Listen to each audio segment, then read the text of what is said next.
How to use Expedia Price Match Guarantee. To use the Expedia Price Match Guarantee, you must submit a claim online before the July 2026, as Expedia is officially discontinuing its hotel price guarantee after this date.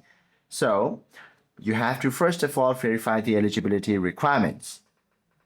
Or you have to meet the eligibility requirements, which is the claim must be submitted before 12 a.m. local hotel time on your scheduled day of check-in. And also, exact match, the lower rate must be for the exact same property, check-in, check-out date, and room type, occupancy limits, as well as the cancellation policy. The cheaper rate must be publicly available to anyone on a standalone competitor website. It cannot be from private membership groups, corporate rates, or opaque bidding sites. Now submit your claim online.